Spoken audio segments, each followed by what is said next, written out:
right, so spear throw. This is like a real Spartan spear. You definitely don't need one.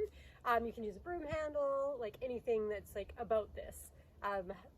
Better if you can get the weight right, but even if not, if you don't have straw, you can just throw it in a field and just try to make sure it's going straight. You'll know if it's a good throw and if it's going to hit. So, and better yet, if it's going to stick. So you want to find the balance point. Obviously, you know, you do a little bit of like fake string over the fence action. Just try to like always have it in your head that it's there. When we first saw spears with strings on them, before obviously there wasn't, people, I would make them because they'd forget about the string, so I'd make them every single time, throw it over the fence. Nowadays it's like they all have strings, so you should know that it's there, but you know, if you're one of those people that gets tangled a lot, you might want to just practice that. But you're gonna find the balance point. Some people like to go a little bit ahead, a little bit behind.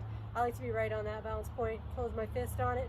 Then I'm gonna go sideways. I like to go sideways. I don't move my feet. I don't go running at it. Mostly people have enough power, they just like miss. So this is just guaranteeing that I'm gonna get it in almost every time. So I go sideways, then I twist, and then I have the spear very close to my ear here. And then I go straight back like a bazooka or like a bow and arrow, or just like a slingshot, like it's straight forward and back. What happens is most people do this. As you can see, my spear is now that way, okay?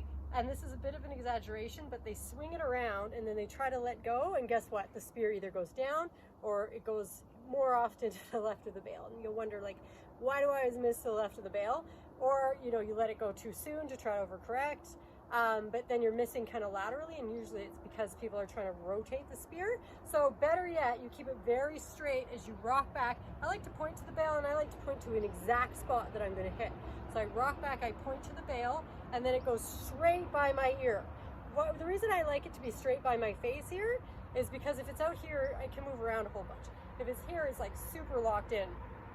So rotate back, and then I rotate my chest up and at the bale. A lot of people try to do their ab crunch and like go like this as they go, and then the spear goes down and they miss under the bale. So, you know, you rock back and then chest up, and then I let it go, and it's like the spear is totally straight. So have somebody stand behind you or video behind, and I'll have a look at it, but it should go like totally straight and then just in the middle, okay?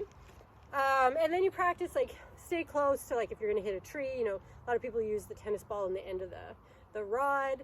You can just use a regular rod and hit a tree. If you want, you can, you know, pad the tree if you're a tree lover. But then like slowly back up and make it farther and farther back. But it should be literally the same thing every time. And I don't even think about it. It's just like a motion that my body now knows. And everything is so locked in that as I go up to a spear, I'm not like, oh, am I going to make this or not? I'm like, yeah, it's a spear. I'm going to make it. And I hate burpees. So I like making it. And it's just like the cleaner and the more reliable you can make it, the more fun it's going to be. So just try to make sure that you take away all the variables. You know, I see people running at it. Some people, you know, that works for them. This locked in method, because I don't have a throwing background, works really well for me.